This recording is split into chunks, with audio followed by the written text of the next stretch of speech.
Let's get sweaty.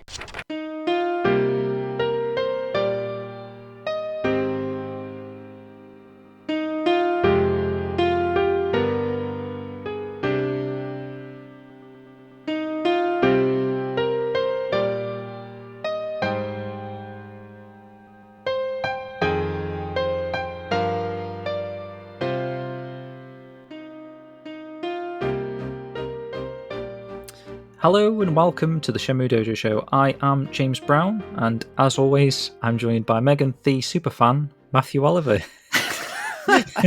you think I overdid that? Maybe a tad.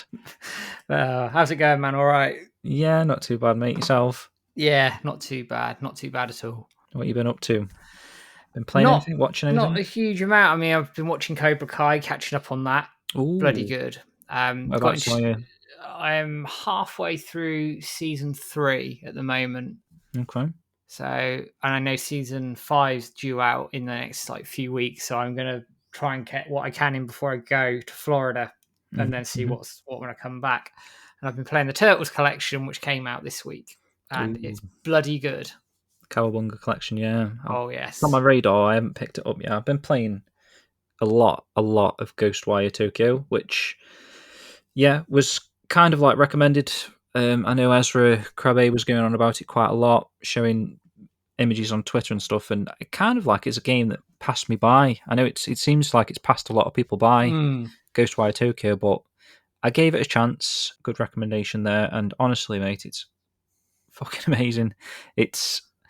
See, when I was watching a trailer of, say, the combat, I was a little bit put off. It looked like maybe I wasn't too keen on the first-person aspect, and the combat just looked a little bit boring.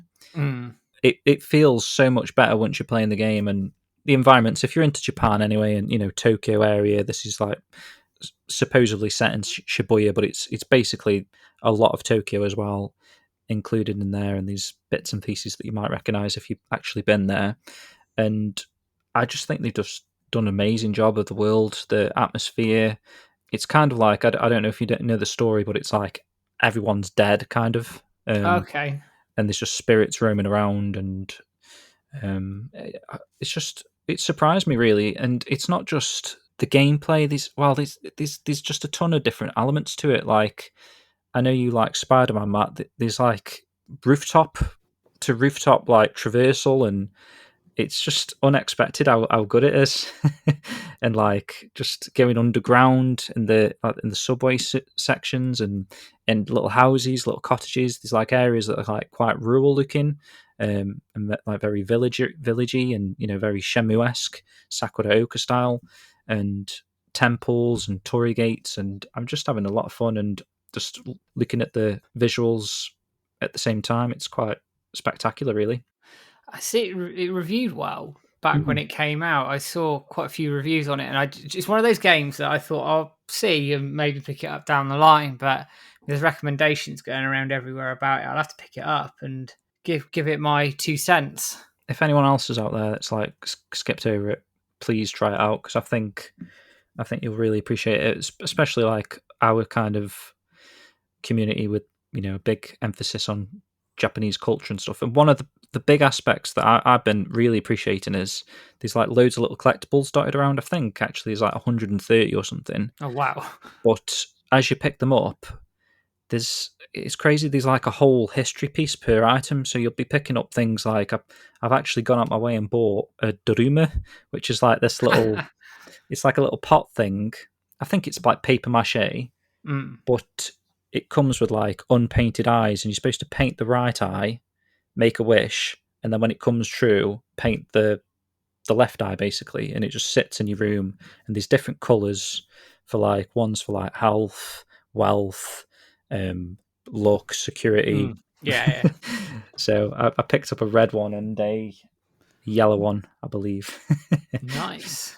Yeah, it's just cool reading a lot of Japanese history and culture, and highly recommend that game. Okay, so today's show is going to be about the reception surrounding all 3 Shenmue games. We're going to be taking a look at the anticipation, the reviews, and the feelings of fans and journalists throughout the saga so far. But, Matt, before we get into that, we're going to jump into some news. So I want you to tell us a little bit about this recent Warner Discovery / Toonami. Like the positives, I know we had a bit of a negative-y sort of one where, the merger happened and Yeah. Shenmue the animation was kind of in doubt, but now we've got some positive news to share, right? Yeah, we do. So, long story short, is there was an interview or article popped out of Game Rant last weekend or just before last weekend, basically talking about this Warner Brother Discovery merger. Where, if you've seen the news, a lot of content from Warner Brother Discovery, HBO, etc., has been cut. I think of Batgirl, which was essentially a film ready to go, never going to be released ever again. It's those sorts of things. They've cut a lot of stuff, lost a lot of money. A lot of money's gone into this merger.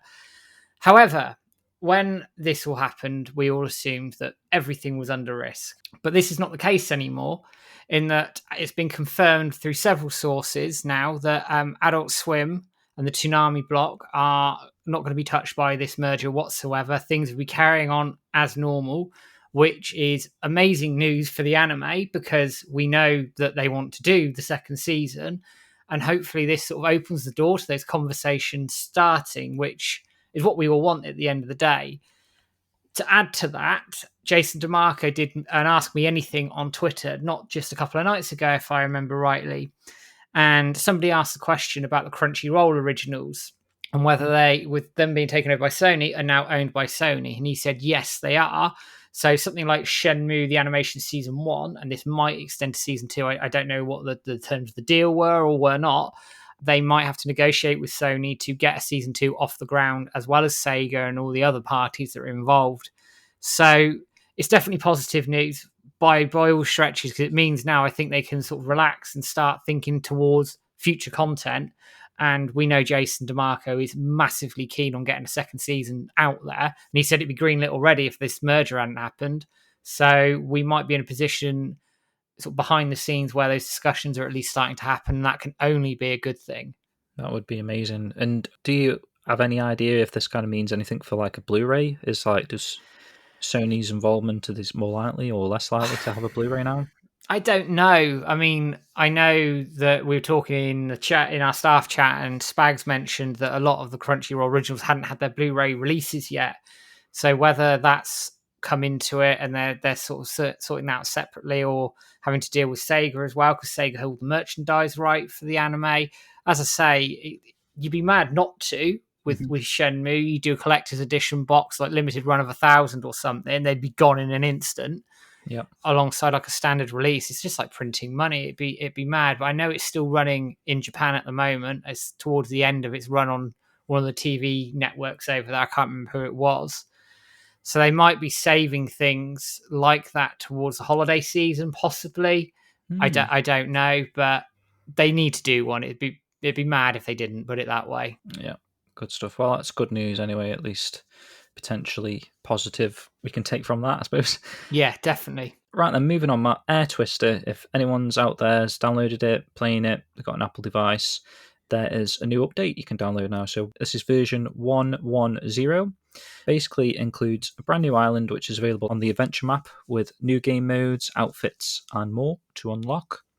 There's bonus stars now awarded for clearing the main game or the arcade mode. I've actually tested this myself and it gave me 500 stars. Wow. So if you were curious, yeah, it's a big chunk to be honest, but obviously you've got to clear the game that's like all 12 stages. So until you reach that kind of point, I suppose the progress is quite slow, but keep at it and you get a big boost there at the end. And there's some other minor bug fixes, which I'm not quite sure what they were. I don't know if they ever fixed that Apple TV thing or what, or maybe that's fixed now. I don't know. I haven't even had a chance to test it. I really should. I just haven't got around to doing it. You should test it now, just so we know. Yeah, just test it out, and then if it works, great. Because I'd like to, I'd like to be able to save my bloody progress. But never mind.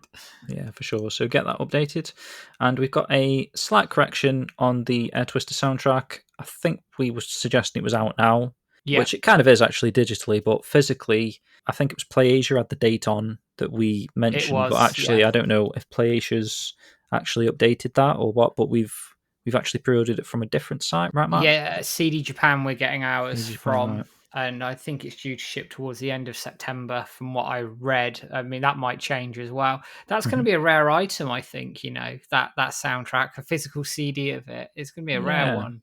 Yeah, I mean, I'd hope people would buy it, but I've got a feeling like not too many people are, if that makes sense. So, like you say, it could end up being quite a rare soundtrack, especially if the game eventually does come to consoles or PC or whatever in the future. And I don't know, maybe they'd still be selling the soundtracks. Maybe. So people can get a hold of it, I guess. I don't know. But yeah, just in case you're willing to wear, we'll put the link for that pre-order in the description if you're interested.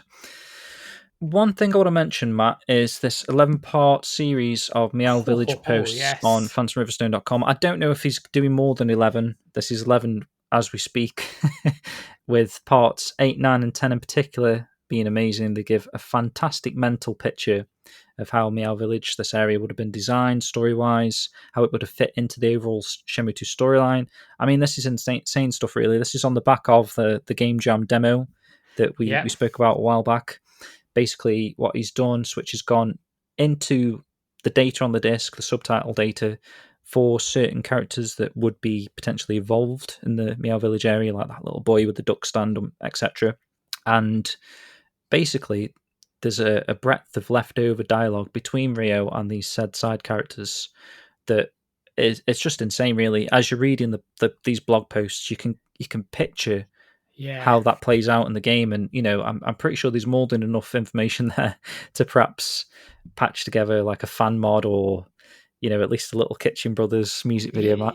Yeah, well, yeah, it wouldn't surprise me if they're working on something like that, knowing Joe and George, quite honestly. But yeah. It's mad. It's as close as we'll get, I think, to actually playing it, and which is a testament to the detail that Switch puts into this. And we know his posts and blogs are highly researched and very well detailed anyway. But for something like Meow Village, which is a bit of one of the holy grails in Shenmue preservation, if you want to call it that, it's like that, the Saturn build, and there's some other bits as well knocking about that I can't remember right now. But It's something that I might mention in a bit, the little forest. Yes. Oh, the forest demo. Yes, Yep, of course. yep. There you go. So that's the other one. And to have this real detail around the story, the interactions with the characters, what everything looked like, how it fitted together within the story of Shenmue 2, it's absolutely mad. And it is like you can imagine it when you read it, playing it and playing it in your head. Right, Rio goes off to here, gets on the bike. So well put together by Switch. And I mean, we're so lucky that we managed to get hold of the beta in the first place and got all this out there. It's insane, absolutely insane. And Switch has done a cracking job. You need to read it, guys. It's awesome. Yeah, I'll put the link in the description below, and I wish we could play it. I mean, maybe one day we'll find a build that's got it on there. I'd love to actually see it for real. So briefly mentioned Kitchen Brothers there. Obviously interviewed them in the past, Matt, but speaking about other fan music composers, you've got another new interview with one available basically to listen to right now, Matt. Yep. So I did a interview. God, it was a few weeks back now. God, the weeks have merged together. Mate, September now. Poof. I know, it's absolutely mad. This was recorded in August. Andy Hughes, who is a singer-songwriter, guitarist, and he's sort of a multi-instrument person as well. He's quite talented in that regard. Did a Shenmue album called Samurai Boy back in 2015, and I got him on the show to talk a little bit about that, Shenmue, and sort of his music and how it all sort of came together, really. So that's all on our YouTube channel, available now for you to have a listen to. And in your podcast feeds, of course. Yes. Good stuff. Right, so the other little thing I'll mention that we've done, Matt, the little 1-hour video about kind of in response to a few tweets from that RGT85 guy. I think he's a popular YouTuber and, on a certain level a Shenmue fan, but these tweets, they kind of only pose to trigger a portion of the community. I mean, do you know the tweet off by Art by now, Matt? Oh, bloody hell. He turned around, I can't remember word for word, basically said the Shenmue story needs to be finished in 1 hour anime where Rio and Landy face off. Lol. And he wants to be a producer, apparently. This isn't hard. Yeah. He said. So, like I say, triggered a few people. Obviously, we know there's so much depth to the Shenmue saga. So we decided to kind of go back through all 3 games, detailing bits of the story there, and recorded a pretty cool video actually that again I'll link below. Matt will probably show a little bit of footage of, although Yeah, that's definitely. just showing a bit of footage of me and Matt talking, which I don't know if that'll work No, well. I just thinking about that video. I mean, God, I mean the amount of content that we talked. We did this video for, it was an hour basically, give or take a few minutes, and we could have gone on for 4 or 5 hours about some of this story content. Yeah, for sure. And I don't know whether it's a deliberate ploy to sort of engage people, because I know YouTubers try that sort of thing to trigger people, or whether it's his genuine opinion. I don't know. But he is clearly a Shenmue fan on a certain level anyway, because I watched his video, and the way he talks about Shenmue and some of the elements of it, only a fan would talk about Shenmue in that regard, if that makes sense. So I think Yeah, his it's video wasn't definitely, too bad. no, it's just it's a little bit disappointing, I think, where people jump on the, oh, it's just Rio versus Landee stuff, whereas Yeah. actually you don't have to do very much, scrape the surface. And there's so much more to it, and the video I'm quite proud of. I mean, Me too, man. I think you did a good job. I mean, we and you were going back and forth for a few days over it. I must have done about 4 or 5 drafts of it before it came out, but the final product is probably the best video I've ever put together, quite Yeah, frankly. honestly, I'd say so. I think pick the right footage, the edits. You don't even notice. I didn't even need to say that actually, because no one would ever have known. I think we did a stellar job there actually. It's a good video to do as well, and actually it serves a purpose wider a little bit. In I don't think there's any, and I'm probably sounding arrogant here, but I don't mean to be. There's nothing that I've seen on YouTube where there's anything that encompasses all 3 games' story. So we've condensed it down into an hour. Obviously, there's considerably more than that, but people now have access if they're new to the series or wanting to find out a bit more, or if Shenmue 4 gets announced and they want to dive in straight away on a Shenmue 4, then there's a video out there they can watch and go, this is how it all happened. It's an hour's video, so whether they want to take that time and do it, I don't know, but there is something out there now. Yeah, and some interesting points like what's in our heads right now about questions that we want answered and what we hope to see in the future. So yeah, I reckon it's could stand the test of time a little bit. Besides the RGT response kind of thing, it's Yeah. a good video in its own right. So check that out, guys. And I was thinking actually I might just release the audio of the video as a bit of a bonus podcast in your feed, not like a full episode, just there. If anyone wants to listen to that, they might not have seen the video yet. And the final piece of news I will mention is something that's popped up today, actually. The guy that does the Shenmue 2 differences, if you've seen his tweets on Twitter, he's set up a new website. Well, I don't think it's a new website, but he's kind of like rebranded it, and he's going to feature, obviously, Shenmue 2 difference stuff, but he's named it Shenmue Park, and it's basically describing interesting finds in the Shenmue series. I assume like Shenmue 1, 2, and 3. I'm not sure. If you like your attention to detail, it's well worth a follow. We'll put his little profile below. You can give it a follow and see what sort of content he's going to be releasing. The first one he's done today is a little tweet about how the marketing signs, like banners on skyscrapers in Hong Kong, disappear at night, which I never even realised. I didn't realise that. Yeah, so that's pretty cool. So obviously they've got 2 different textures, and the nighttime one didn't have the advert signs on. So yeah, very good, very cool. Interested to see what else he's found or he's in the process of finding. So give that a go. Good stuff, Matt. Anything else? I think we covered it. No, I think news-wise, we're all newsed out. So knowing what will happen is we'll release this podcast and then it'll all be dated out by something else that random comes out Shenmue 4 every out bloody store. time. Well, if they want to do that, fine. Yeah, definitely. Okay, let's get on with the show then. We're going to go straight into the featured discussion.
Okay, welcome back, guys. That piece of music you just heard was a special arrangement of one of my favourite Shenmue tracks, Everlasting World, played as part of the intro to the Project Berkley demo, which is where we're going to start, Matt. So, Project Berkley is obviously a bonus disc included with the Japanese version of Virtua Fighter 3TB for the Sega Dreamcast.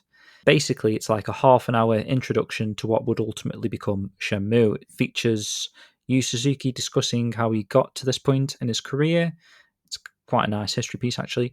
And all of the footage shown goes down in Shenmue folklore, not just for the CD trailer itself, which, on its own is a separate piece of Shenmue media, really, especially in 2022. Watching that, there's a lot of shit that happens that we haven't even seen yet. But you've also got concept art. It shows character designs for characters we still haven't even seen in the series, which is crazy. And the actual room that Yu Suzuki's recording in is amazing because you've got character busts in the background. Yes. This is part of the reason why when these busts hit Shenmue 3's Kickstarter for like 2.5K each, they were kind of all snapped up pretty much straight away. Yeah, man, bloody hell! There's a piece of gaming history right there, isn't there? It's just insane, and seeing those busts, and then those were the busts that were for sale as part of the Shenmue 3 thing. It's just crazy. That is like, if you know your Shenmue history, that's a real big history piece. So, as we know, a lot of marketing went into Shenmue for the Dreamcast, and this disc was probably the first signs of that coming to fruition. You've got the Earth and Sea battle music playing in the background alongside this 30-minute documentary on Yu Suzuki's career and what was going to come from Shenmue. Things were really starting to hype up. Of course, over here in the West, we never got this disc. I'm not even quite sure myself when my first introduction to this disc was. I'm sure it was probably after I played Shenmue. I don't know if that is that the same for you, Matt? Yeah, absolutely. I didn't come across it until I think probably on the dojo somewhere many years ago, and then that was probably in letterbox format because obviously you could only watch things in sort of 2 pixels back then as well. But yeah, or maybe eBay when I first started getting into eBay, which would probably be like mid 2000s. I might have seen like, what's this disc included with Virtua Fighter 3TB and picked that up. I don't know. I can't remember, to be honest. I remember buying my Virtua Fighter Japanese edition for the Project Berkley disc. I was on a bus home and I saw it on eBay for £8. Oh, nice. Like, sold. Yeah, I still think it's relatively cheap, actually, that one. I think that was quite a common game when it was released. I think it was a launch title, I assume. At least it was for us. So ultimately, it's quite hard to judge the anticipation of Shenmue at this point. But what this footage did actually help with was allowing, your journalists, magazines to kind of start showing some footage and sort of describing the things that Yu Suzuki was saying to kind of create an idea for what you could expect from Shenmue. And that fact alone, especially over here in the West, was massive for introducing us all to the world of Shenmue prior to its release. Even in Japan in 1999, we were seeing this sort of footage and stuff. I feel like I remember seeing it as early as, say, the final couple of official Sega Saturn magazines, even. Quite possibly. I can vividly remember the majority of the content in those last couple of issues was like literally it could have been branded as a Dreamcast magazine back then, because I think they just run the Saturn pot dry and they were just kind of making magazines before it converted into the official Dreamcast magazine. And actually Shenmue was on that first cover, if you remember the big Meow Sun image. It was. So yeah, that's probably where we got the first snippets of Shenmue. It's the first time I learned about it anyway. And seeing the graphics that the Dreamcast could pull off when we did get those screenshots, Shenmue instantly became one of my most anticipated games. So following on from Project Berkley, the real Shenmue marketing started to kick into play, at least in Japan, with huge Shenmue Premiere events. You got your huge flyers and leaflets that were spread around. People headed to different venues with excitement and anticipation for Yu Suzuki's next big game. I've got some stats here now. So there seemed to be 6 events in total across Japan. One was held in Osaka with 2,500 attendees. Wow. Fukuoka with 2,500 as well. Hokkaido with 2,500 as well. Sendai with 1,000 and Nagoya with 1,500. And the main event in Yokosuka was 5,000 people in attendance, which is crazy, really, isn't it?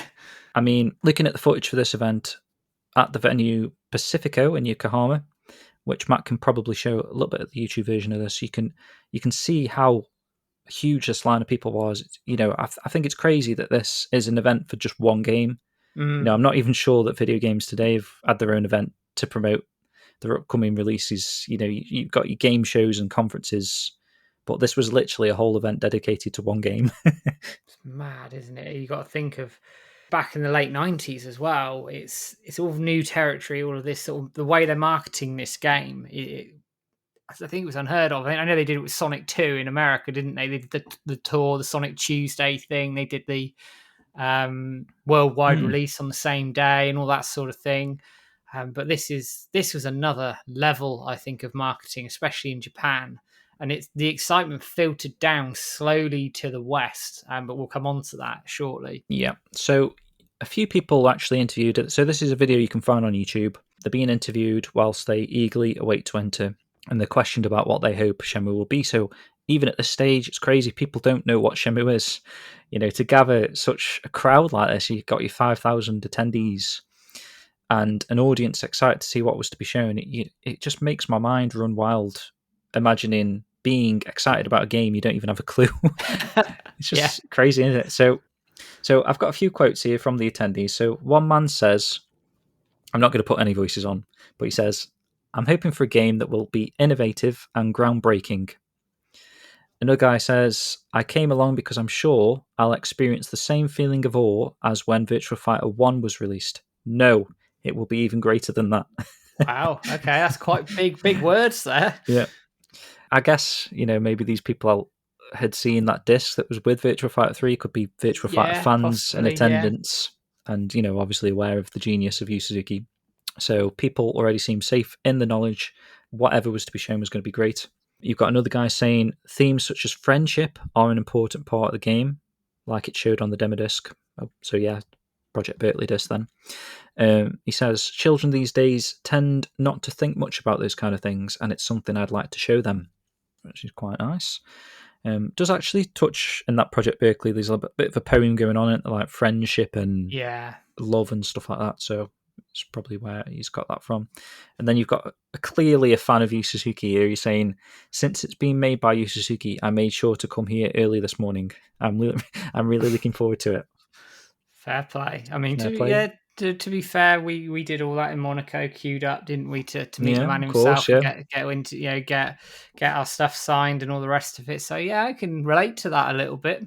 I mean, I know there was a lot of stuff going on in Monaco, but how many people do you think was at that event? Was there any stats? I don't know. I'd have to look at the Magic website, but I know the queue for Yu Suzuki was massive when we queued up twice, didn't we? There must have been a couple of hundred people in that queue, right? Easily. But that's a story for another time. So again, following on with this footage, Yu Suzuki's seen arriving, and he's saying his stomach hurts, he's nervous and excited, whilst looking over this huge line of people in attendance. He's kind of like looking down on the line. I think he's shocked, to be honest, that there's so many people there. Everyone's received a full bag of Shenmue goodies. He's got a ton of merchandise on sale, such as mugs, posters, calendars that we've seen over the years. The very iconic white branded merchandise with the concept art on. And then you've got the show kicking off with a live orchestra playing the Shenmue theme, followed by a question and answer session with Yu Suzuki, before some of the first footage of Shenmue in action is shown, showcasing Ryo under a park filled with cherry trees, followed by Shenmue stroking a white deer in Guilin. So, I mean, it's crazy. They'd already reached that point in design. I mean, we know they had because we'd seen that in the Saturn build, but the Saturn build, we didn't actually see that till Xbox Day, so it's pretty mental that they were showing Shenmue 2 stuff this early. And actually that bit of, Ryo under the tree and Shenmue stroking the deer, that actually doesn't actually happen in the game, so that's quite cool to see that footage as well. Introduced to the weather system, huge amount of snow falls on the screen, which is pretty crazy. I think it's more snowing than it is in the final build. Yeah, definitely. And then they're talking about the actual weather data being used, which was crazy at the time. But Yu Suzuki, he chuckles and says, it proved too hard to obtain the same data for China. So even he's still got his Shenmue 2 thoughts at this stage, which is crazy. So you've got more in-game footage, what appears to be perhaps a beta of perhaps the White Dynasty Quarter in Shenmue 2, and then possibly the Golden Quarter because of the busy road in the background. Kind of looks like that area, I thought. Then Jammin in Lotus Park, and then there's a montage of footage of Ren, Wong. It's all Shenmue 2 footage. It's crazy that people leaving the show, this is their first glimpse into the world of Shenmue, would probably have seen more footage of Shenmue 2 than 1. Yeah, Which I is mean, crazy. was it still one game at this point, or I what, don't know. had they actively I mean, split it? this was 1998, right?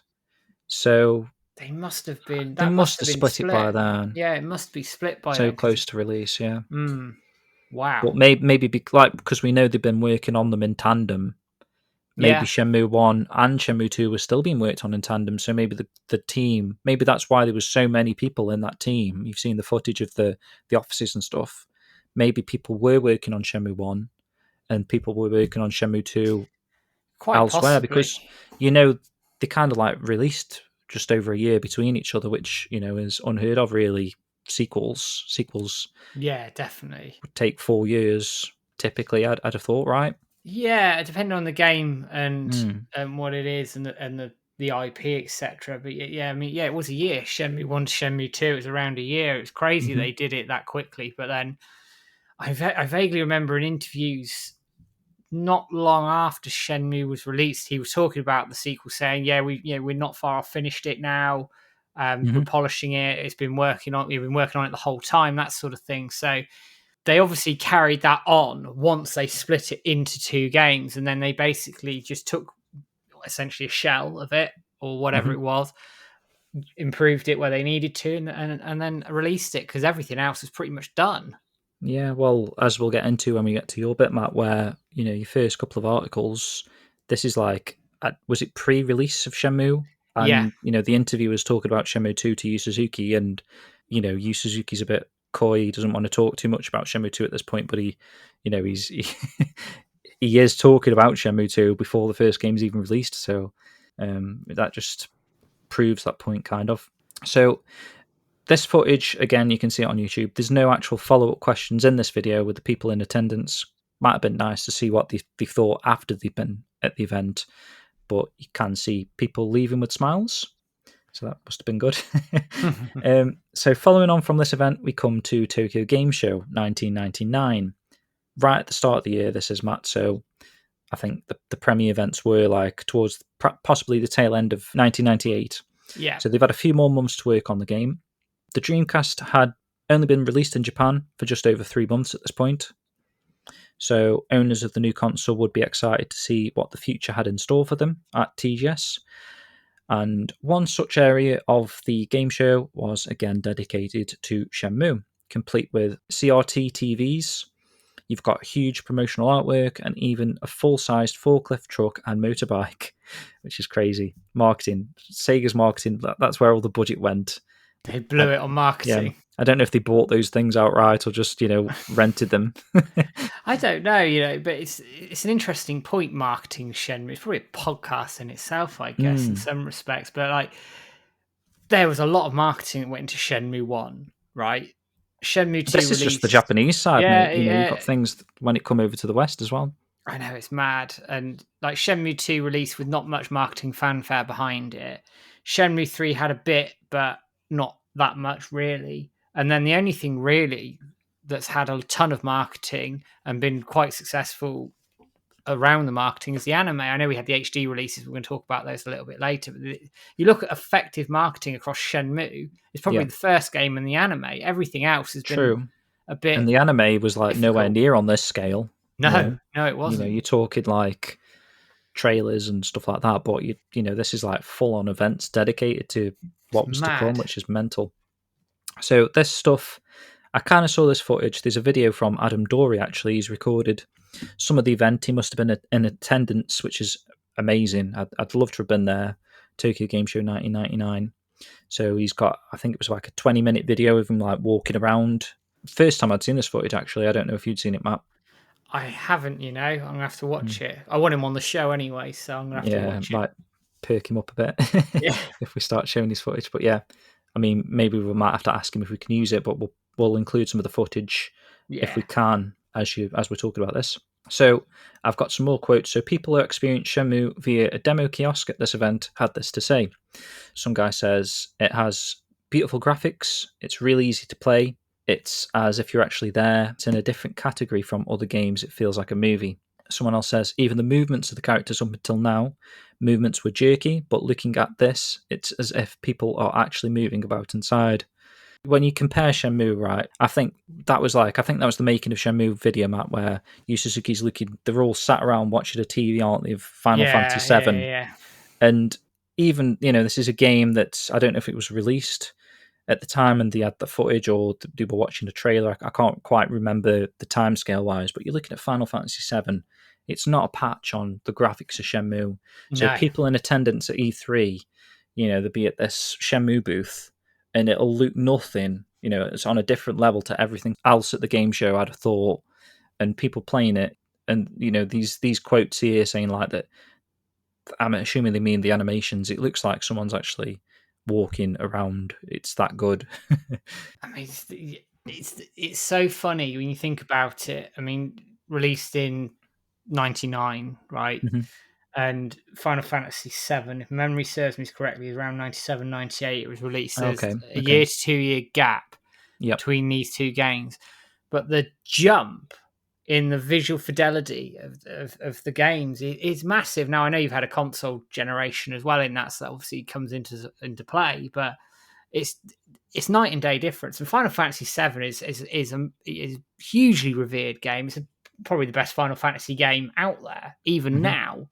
And Shenmue just took the visuals and just went completely off on another scale. And that's without considering storytelling, detail, weather, all that stuff that makes Shenmue. Yeah, I mean, you could. I don't want to say this is a fact, but you could say that the graphics kind of allured us into the game. Because at the time, I didn't know anything about Shenmue. I remember buying the game. I still didn't know what I was going to get into. I didn't have the same sort of affection for Japan as I do now. It was Shenmue that got me into these things, the Japanese culture, actually wanting to visit Japan and actually going to Dobuita Street was just because of Shenmue after playing it.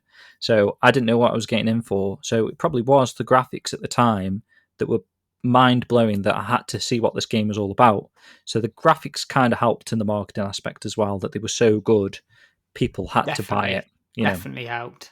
So, this is cool actually. So the next thing you see in this little video is Yu Suzuki's actually, he spots a little boy that's playing Shenmue on this demo kiosk. He's actually pointing at him, smiling, and this little kid's so ingrained in the game, he doesn't even notice Yu Suzuki.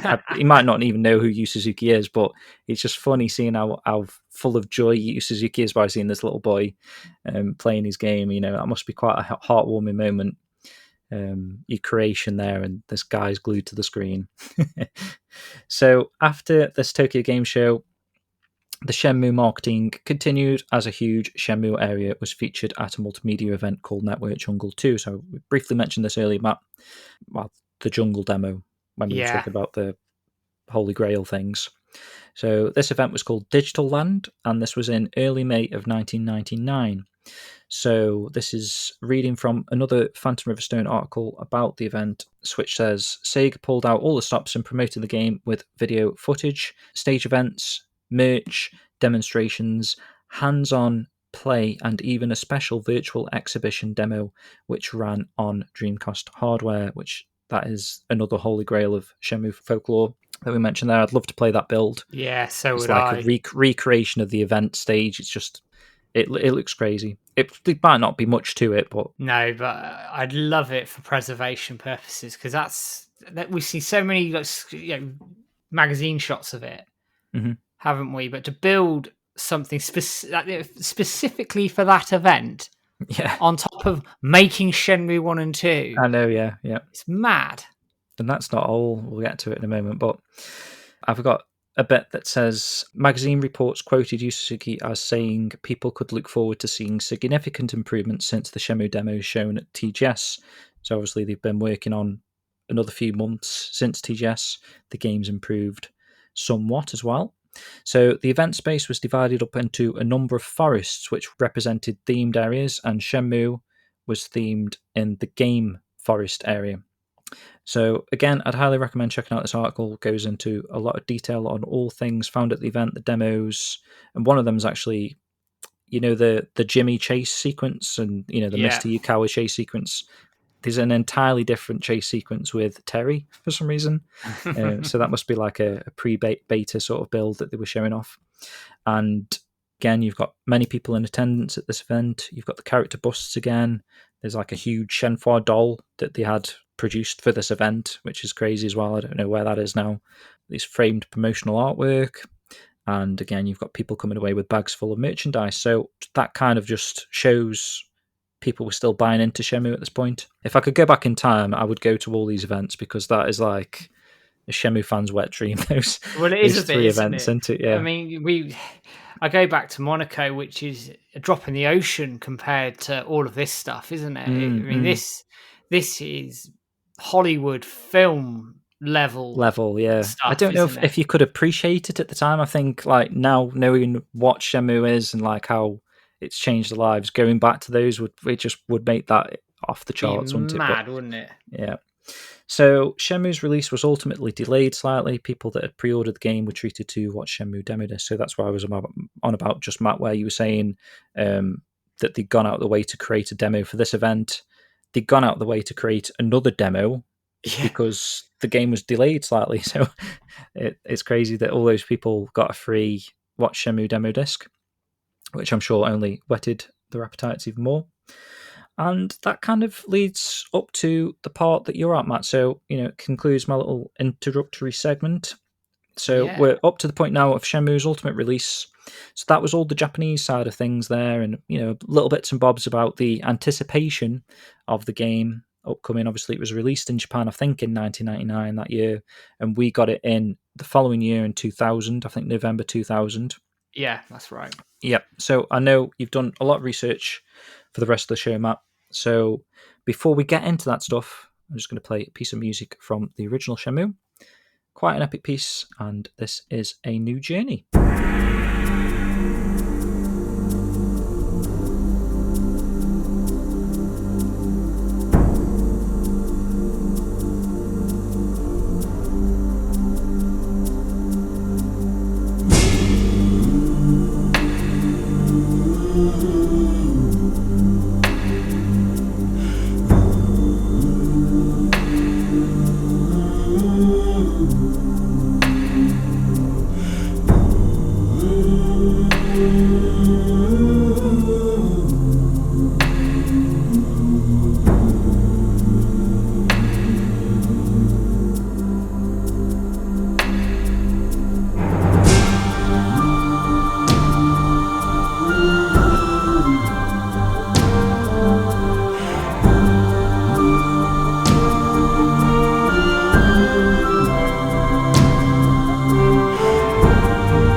Welcome back. That was A New Journey taken from the Shenmue orchestral soundtrack. So, Matt, we've reached the release of Shenmue.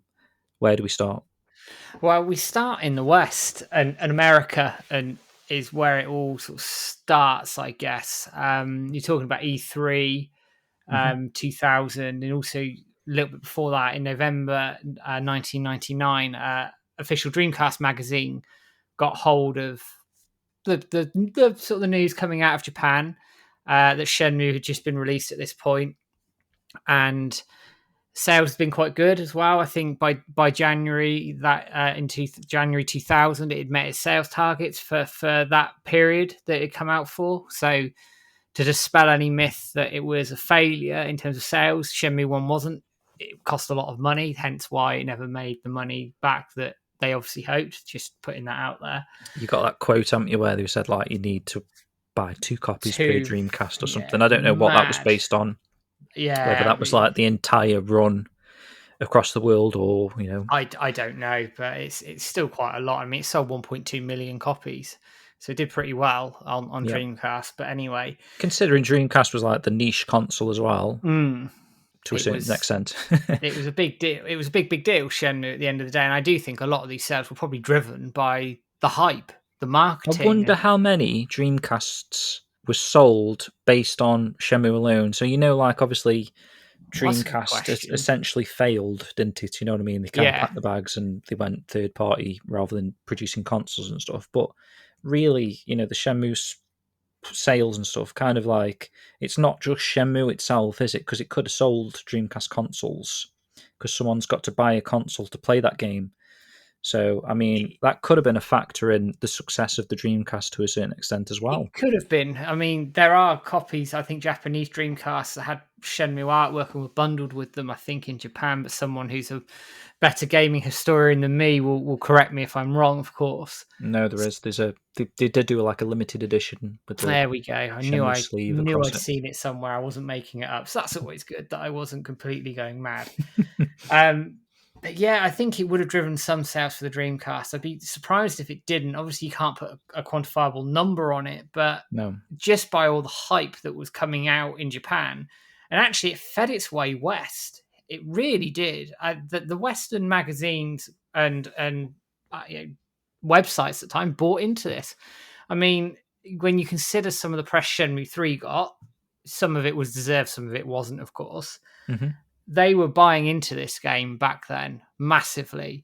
I mean, official Dreamcast magazine, they're talking about it. They're saying like they're amazed by the fact it's all in real time, with the sun rising, and setting, shops opening and closing, everything's on like a schedule. They were amazed by this, and they were like, "We've never seen anything like this before." Game Informer is saying that he's thinking outside the box, packed with details and features like the clock and the environment. So this is all feeding into Western media now. On top of, as we mentioned already, the graphics. The graphics are being universally praised at this point as ultra realistic. It's like you're being in Japan. And people are enamored by this. DC UK are a little bit not backhanded, but they do say there's so many ideas here. It's a miracle it all came together so well in a preview, which I can understand. But I think people are basing some of this off of preview builds that have come out of Japan, or even when they're looking at this. Probably picked up the released version in Japan because there's so much time between them. There was some reviews out there that reviewed the Japanese version, which I do not envy anybody trying to do if you can't read the language. Japanese. I wonder how many people actually from over here imported the Japanese copies I'd love to know. So if there's anybody out there who did. Because say for like these days, if you were looking forward to a game and it was being released somewhere a whole year before we got it, be tempted to import it, wouldn't you? You would, and back then as well, it was quite the normal thing, wasn't it, that games got delayed coming to the West because they had to be localized, whereas now I think it's more common practice that they tend to release around the same time. I mean, we got the Shenmue HD releases before Japan did.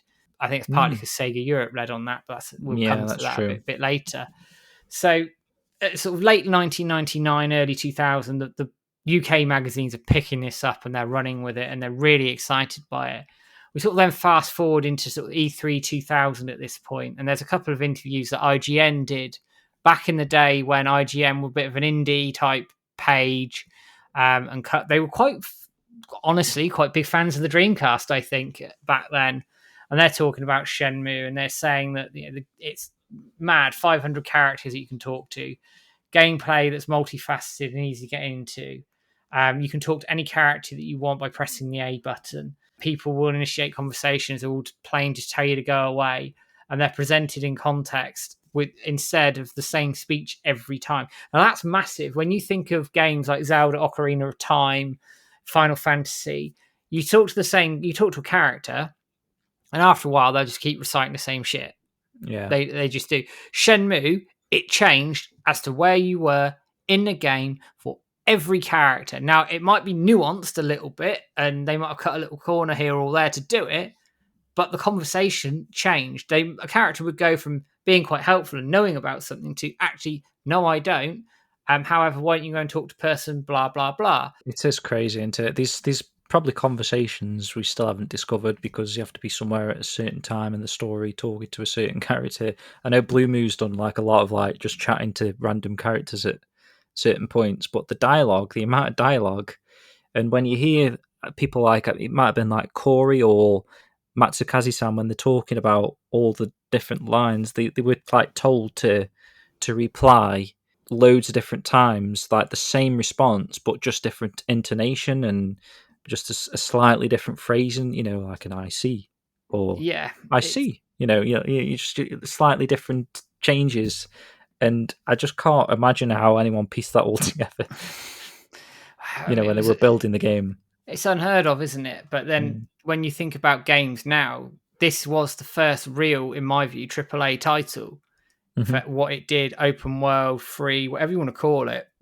Shenmue set, basically Shenmue walked so open world could run. There's no two ways about it in my mind. But we sort of fast forward a little bit to E3 2000, and at this point IGN are really excited about it, and they interview Yu Suzuki. Oddly enough, talk a lot about Shenmue 2 here as well. Yeah, is this the one? Because might have missed. Yu Suzuki must have done a GDC press conference or something, because he says in your speech at GDC you mentioned you'd like to create a new genre of gaming experience that merges the reality of movies with the interactivity of games. You mentioned Shenmue Chapter 1 as being the first step at this. He says, how far does Shenmue Chapter 1 go towards achieving this goal? And Yu Suzuki says, Shenmue 1 is like a child in kindergarten. I mean, it's mad, isn't it, when you think, like, he's talking about Shenmue 1 and going, this is just the first step. And he says later on in this interview, Shenmue 2's got a lot more action than Shenmue 1. He talks about the pacing being slightly different. And also what he talks about here, now this is mad. This is 1999-2000. And he said, what needs to be done to further advance the game? And they're talking about the concept being planned out of Shenmue 1, features that were there and cut off. And he was saying Shenmue 2 is the next stage. As you know, Shenmue uses the VMU. Many players use the Shenmue Passport disk to upload their data from the VMU to Sega servers. We made a server program called Player Data Analyzer, and using this, we selected what were good from the features in Shenmue 1. And then Shenmue 2 focuses on what we used in Shenmue 1, and this goes on from there. That is mental. That's like having cookies on your computer, isn't it? Just tracking what you're doing to kind of help produce next game in the series or something. Games now, they track trophies, they track engagement, don't they? They track what people are doing through data, and they're all online. And Shenmue's doing this in the year 1999. It's mad, isn't it? And they had like I wonder what data they were going off. I don't know, because I know like the player stats on the passport was like how many times a player had bumped into a wall. So maybe they decided like, fucking hell, people are bumping into walls a lot. We're gonna have to like make the areas larger with like less. Maybe that's how Pigeon Park was so wide and all these different areas. I don't know. It's absolutely bonkers. And they talk again about a little bit about the BBS on Shenmue.com, where there's feedback going in as well. They talk a bit about the English version of the game, when work started on localizing that. Call back to that, I interviewed the lead beta tester, Mike Reinhardt. So if you want to look into how that all happened, listen to that interview. It's a good one. And Mike is an absolute sound guy, and he credits Shenmue for launching his career in the gaming industry. So honestly, it's insane. And they're talking about here, like, any signs the texture's been changed for the US and Western version. Obviously, we know the Coca-Cola sign changed to Jet Cola. And he's Yep. talking about like the signs for like barbershops being changed, the graphics being changed to show different names in English and Japanese, opening and closing of stores as being. So they're thinking about this Western release in very much detail. But what the Western media are starting to feed on is how good this game looks, how it's like nothing they've ever seen before. And actually, ODM, Official Dreamcast Magazine, summed this up brilliantly, in my view. They say Shenmue is heavily a story-based game with a level of immersion and freedom never seen before. Well, I think that hits the nail on the head, don't you? Basically. It's mad. I mean, talking off our own experiences, we were reading these magazines at the time. We were both enamored by these sorts of things, weren't we? For sure, man. Like you say, this is our first introduction to this game, and like I was saying earlier, the graphics are there, they're intriguing us, and then hearing about how you could literally do anything. I remember talking to my friend at school, like I think even before Shenmue was a thing, where we were like, "Oh, wouldn't it be amazing if you could like play a game where you could just do anything you want? Pick up this object and go through this door whenever you want, kind of thing." And Shenmue literally did that. We were talking about that on the schoolyard, and Shenmue ended up giving us basically just an out of the world idea there. That's like, you can literally do what you want. You can pick up a fucking orange out of an orange bowl and turn it around in your hand. It serves no purpose, but the fact is you can do that. And that, again, like ODM is saying to you, that just increases your level of immersion in the game. Games today don't even do stuff like that. Trying to immerse yourself in the world. Shenmue, in my opinion, does it the best. I remember playing it when it first came out, and even in subsequent playthroughs, you can look at the clock and not realize, fucking hell, 6-7 hours have passed, and you've just been so immersed in the world, you become Rio. And I think that's this is a bit cheesy, but that could be why a lot of us do want to travel to Dobita Street, because it's like somewhere that we feel like we've actually been. But it does. It feels like a home from home, doesn't it? And that's, I think, part of the reason Shenmue hit so many people as hard as it did. And not just from a wow factor, this has never been done before, but actually when you get into it as a game and how it impacted everybody and the way it played and everything, it speaks for itself. I mean, it's probably a good point now to move into the actual reviews of the thing, bearing in mind we've had to wait for this game a year. It's been out in Japan a year at this point. But the reaction reviews to Shenmue 1 is absolutely crazy. I mean, IGN loved it. 9.7 out of 10, right? Opening line. That good, you say? No. Better than good. Great, superb, remarkable, extraordinary, wonderful, monumental. Better yet, just highlight one of those words and copy it to Word and use whatever you like, because they loved it, and they said it's such a graphically beautiful and breathtaking world that they don't expect to see any mistakes in the game. I mean, there are a few here and there's your bug and bits and pieces here and there, but they basically saying they hadn't seen a game of this quality and standard ever before, with such freedom to do whatever you want. And it actually says it here: the goal of creating a realistic virtual world has never been realized until now. And while Shenmue doesn't give you absolute freedom to roam everywhere, it certainly feels like you can go anywhere in this game. And that is so true, because it was the first game that allowed us to do this sort of thing. Go away and do what we want. Go to the arcade. Go and waste time at the slot machine. Go and practice. Go and knock Fukusan about as much as you like. You had that free choice, and it was the first time that I think it had ever been successfully integrated into the game so well that it just fit. It felt natural, and the hype around this game was very real. It was very, very real. GameSpot gave it 7.8 out of 10. They felt the pacing was a bit off. I can understand that looking back. But even they talk about saying, like, that way you spend hours interacting with people, the environments are insane, you can talk to everybody. And I haven't even touched on the music yet, which I'm going to do separately in these sort of reviews, if you like, because I think it That's true, deserves, yeah, the it music deserves on its its own. own part, if you like. I know they mention the time passing, seasons change, the weather. GameSpot we're talking about here.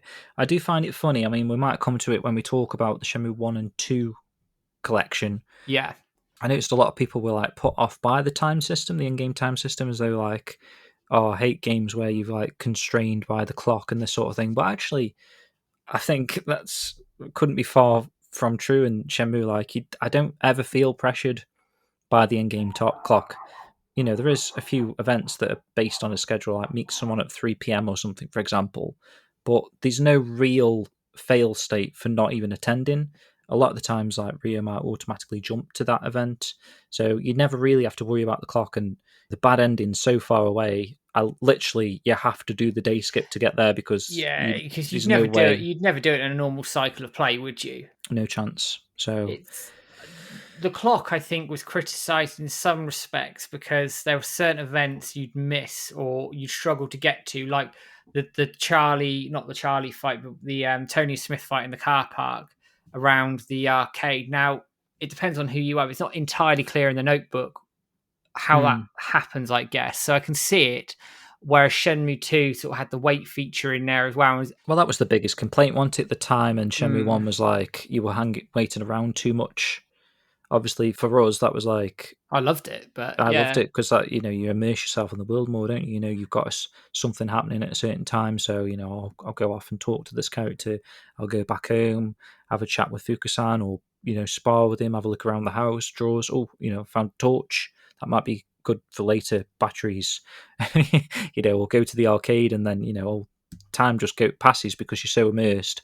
But I know a lot of people were bored by that sort of stuff. Yeah, which I can get because I think it, and GameSpot do say there is enough in this for casual gamers as well as sort of the more hardcore RPG type gamers in there. So I can see where people come from with that. And I do think a wait function would have been nice looking back, but I really didn't care at the time, and I probably wouldn't have used it at the time. It was just a nice feature, I think, that they took the feedback into Shenmue 2.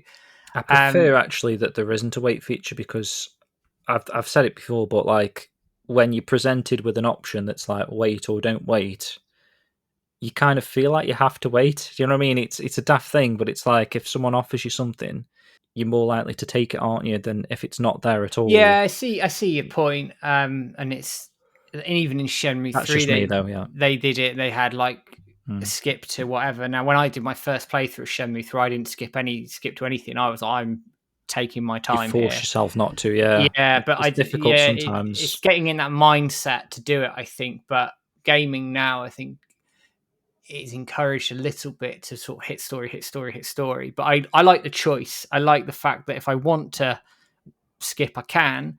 But me personally, with story-based games and world-building games, I like to be immersed by the world.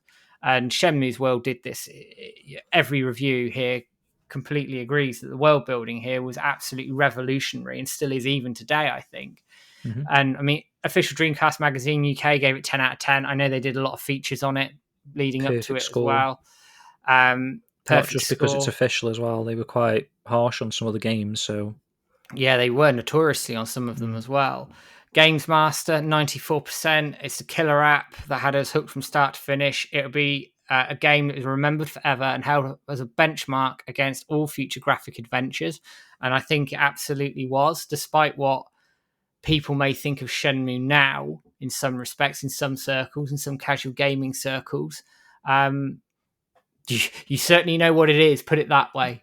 Yeah, well, you'd hope so anyway. It's famous for more, reasons than one anyway. Well, put it this way, for such a shit game, a lot of people know about it apparently, so I'll just put it there.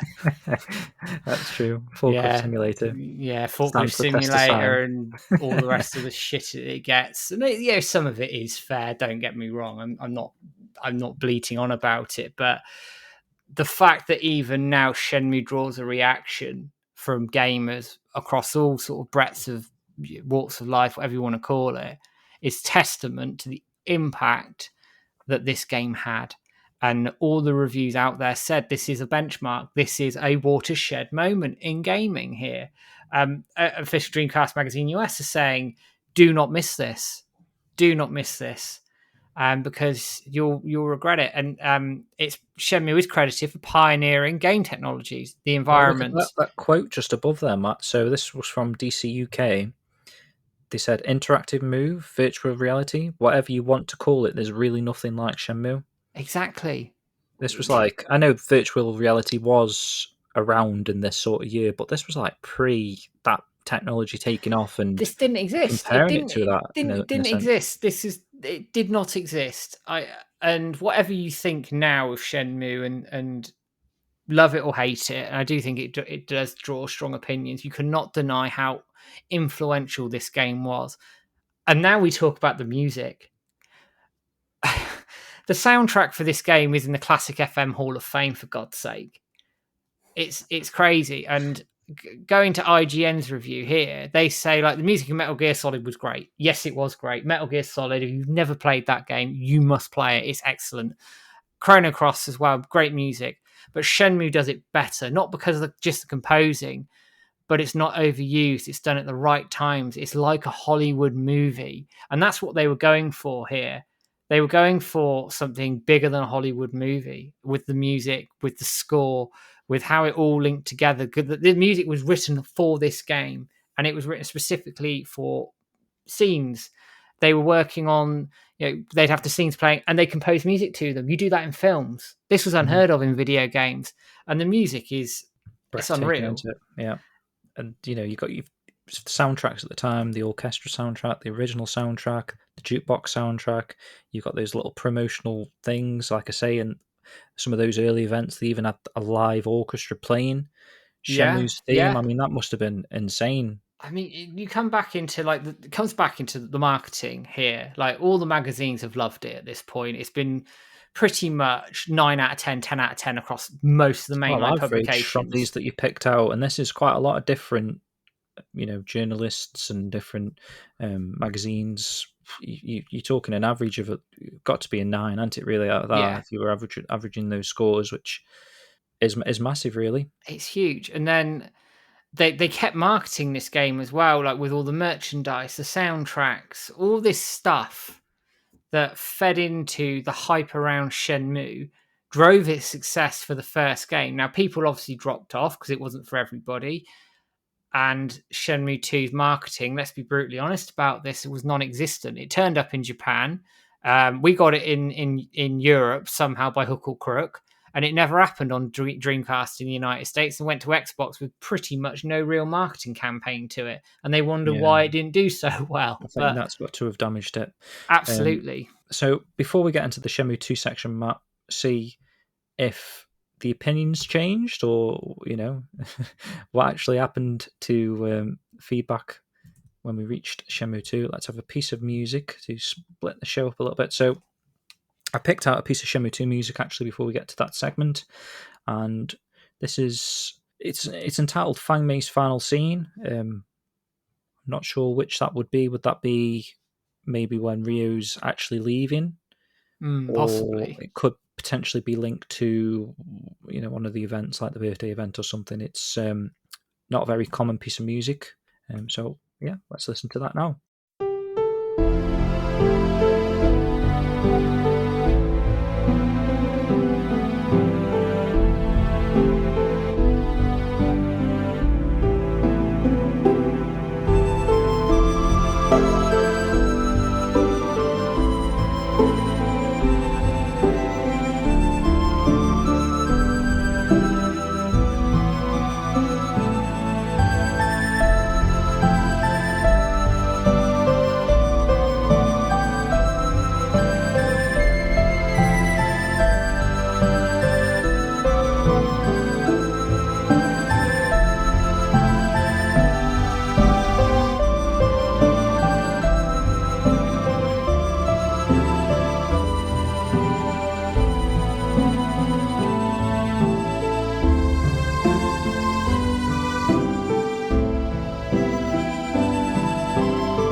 Okay, welcome back. That was Shenmue 2's FANGMEI'S final scene. At least that's what the track is entitled here that I've got.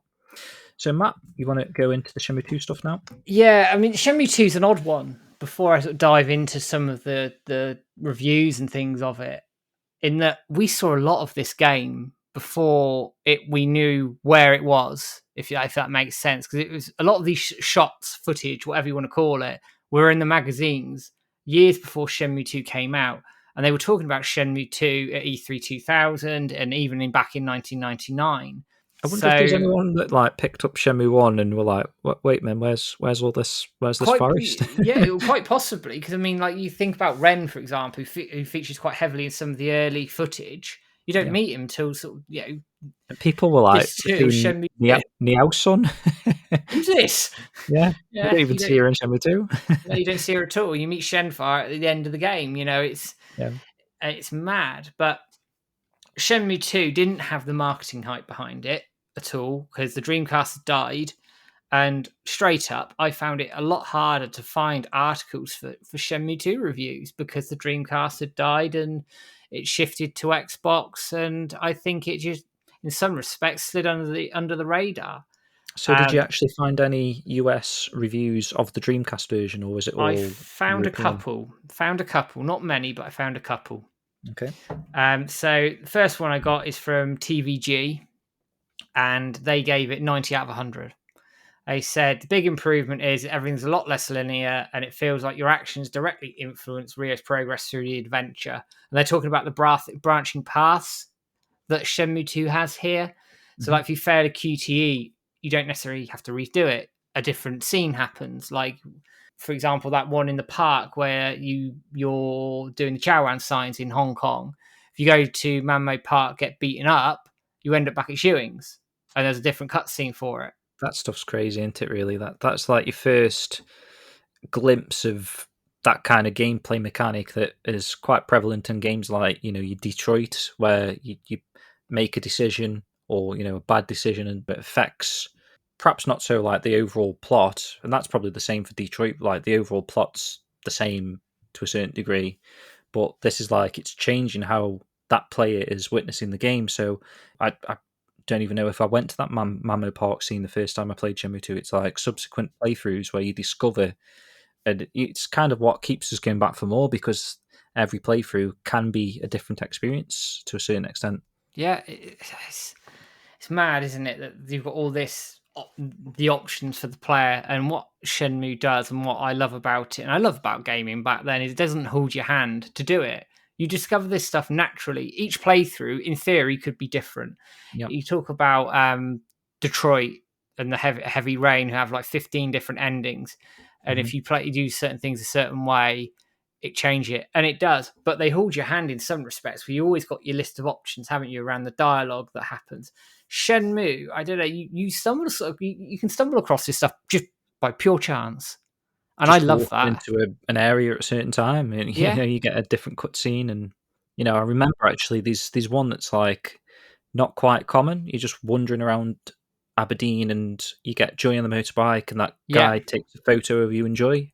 There's another one later. You walk behind Mammo Temple by the library, and some dude, whatever his name, one of the servant guys, takes a picture of you and Fangmei. These scenes that you just randomly fall upon that. I don't even know particularly how to trigger them today. It's just something you kind of just walk into, and it's when it happens, it happens. Yeah, absolutely, and it's a part of the charm. I mean, GameSpot talk about Shenmue. They give it 87 out of 100, so it's again very, very well put together and very well reviewed. They say it offers better pacing than the original, has an epic feel that suits the story it tells. Can't argue with that. They say it's a showcase for the Dreamcast and the evolution of the RPG genre, and fans should find a way to play it, referencing the fact that it won't come out in the United States. They say that the variety of gameplay is matched by the graphics, which push the Dreamcast to its absolute limits. And if anybody remembers playing Shenmue 2 back on the Dreamcast in the day, it sounded like a bloody jet engine about to take off. That's you true, could hear it whirring away. Guang martial arts. Yeah, all those characters on screen, and you get the slowdown with the frame rate as well. Now I know people get annoyed by that in some respects now, and we're spoiled in gaming these days where frame rates can be locked to 30 and be okay generally, and we get 60 FPS quite often these days. But I don't know, there's a little bit of charm about walking into the area and you think, oh, there's a bit of slowdown, but you can see why, because the Dreamcast is about to explode, so it's fine. And they credit the team actually that careful coding, clipping allow like for massive areas, lots of people on screen, weathering on Buddha statues, clothing detail, hearts content, and a game that just takes the original and expands on it massively. Well, you've got to think what they did to get this on a Dreamcast disc. I know it was split into 4 discs, but the areas, some of the stuff they had to do, they talk about the Magic Maze stuff in the forest and the Magic Rooms and Kowloon, how that's coded just so they can fit them on the disc is insane. It's like, I think they had to come up with what's it called? Not like a patent, didn't they, for how this is actually creating these rooms in Kowloon. I'm pretty sure there's patent documents out there. I don't know if was that like unknown, or was that I think secret? Switch did a blog on the Magic Rooms and how they were generated. Actually, it's worth trying to dig that out because they generate all the rooms.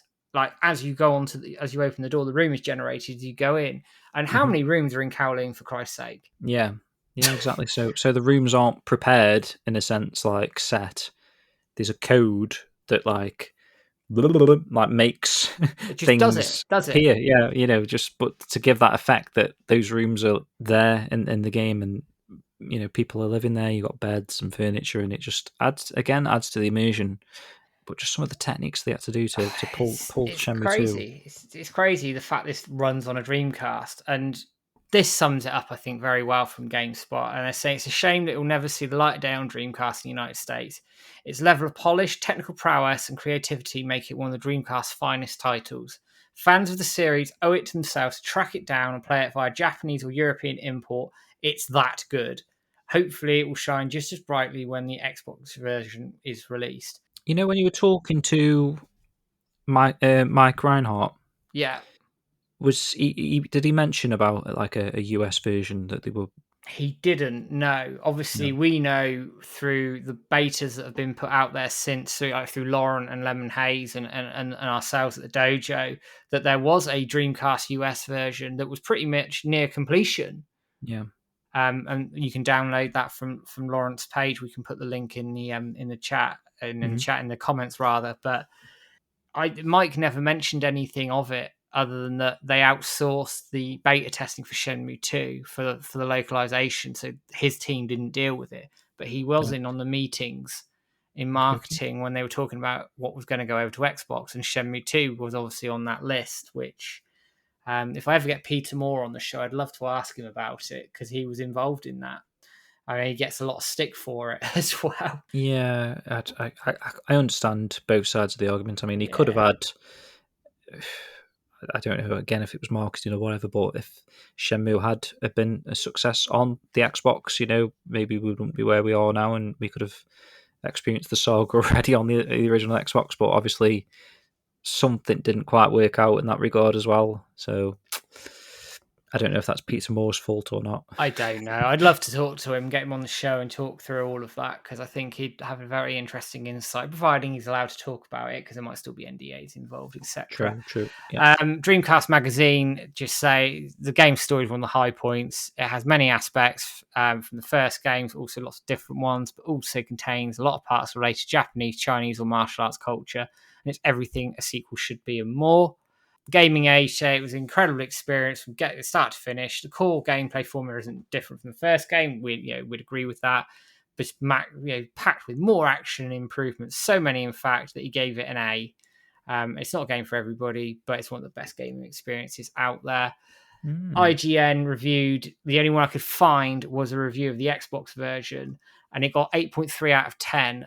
They were a little bit disappointed graphically that it didn't have a much more of an upgrade than I think it got on Xbox, but credited the story, the Virtua Fighter engine, and just said, it's a good sequel, and they were quite happy with it.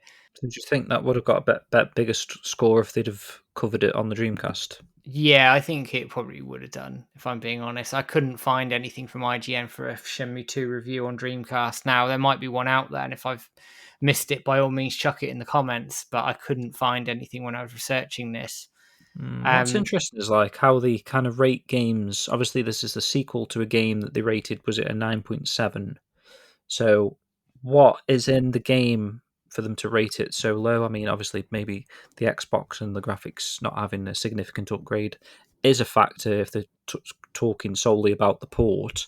But in terms of like the game, obviously Shenmue 2 is bigger and better, isn't it, in a sense? I mean, obviously Shenmue 1's a lot more tighter and more detailed to a certain degree for the area that you're allowed to roam around in. But Shenmue 2's got 3 huge areas and a lot of the story content, and the gameplay is ultimately the same.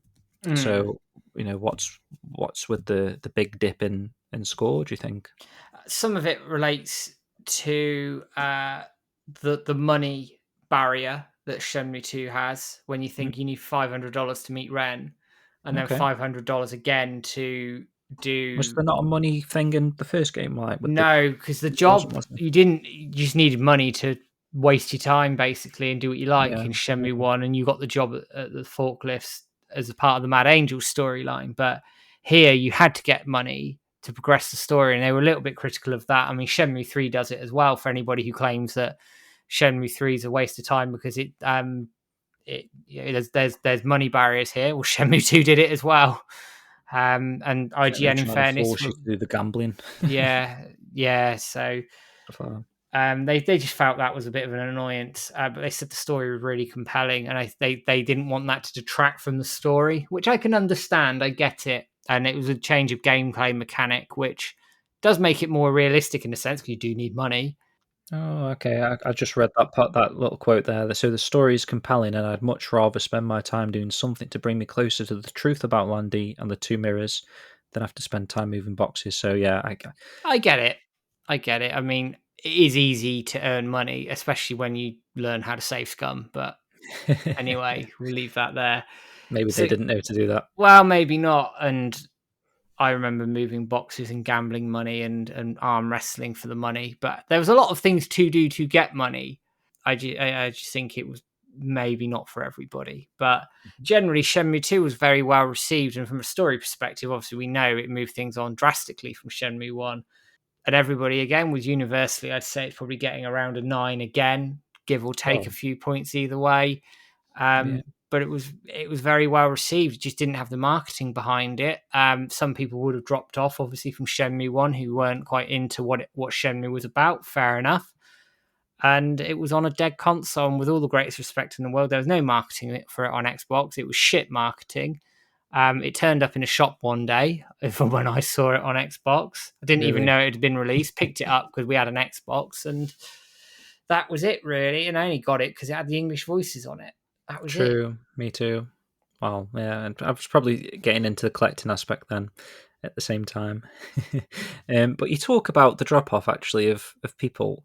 Is that's kind of like a factor in the future of the series in a sense, isn't it? Because with every iteration of a game where the story is continuing, it's the same. I'm sure it's the same with like Netflix shows and stuff to a certain Yeah. degree anyway, where like the first season might have the most viewership and then less people watch the second and then even less because if it's like an ongoing story. I mean, that might not be the case with certain things. Like I know Stranger Things has like had a massive boost Mm. since the first season, and it's there in a format that's quite easy to catch up, whereas Shemu's in game format where someone thinks, Shenmue 1's like a 20-hour game they've got to get through to play the second game, to play the third game, to play the fourth game, etc. So the fourth game, kind of like a detriment to its own, that it's a continuation, might see a drop off from Shenmue 3 even. I mean, hopefully not, but, that's a concern.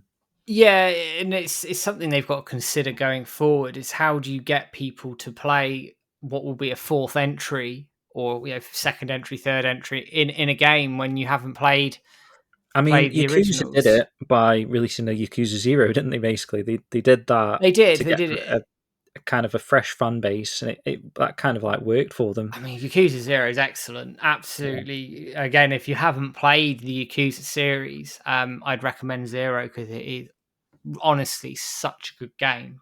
Thoroughly enjoyable game. And I played the original Yakuza back on PS2, so did I've you? been playing Bloody them hell. for a long time. I only played them because someone said, "Oh, if you like Shenmue, you'll like this." And Yeah. thought, bugger it, picked them up on eBay for a few quid, and the rest is history. But it is a valid point that how do you keep people engaged with a game that has several iterations? Now, I do think had this gone through successfully on the Dreamcast, 1, 2, 3, 4, whatever, Mm-hmm, I mm-hmm. don't think you'd have had as much of a drop off because the Dreamcast would have been successful. The hype would have been around it. And I think it would have And people have already stayed bought quite into it, haven't they? steady. Yeah, Yeah. they've bought into it, but unfortunately, that wasn't the case. And unfortunately, like I said earlier on in the show, the marketing for Shenmue 1 was out of this world.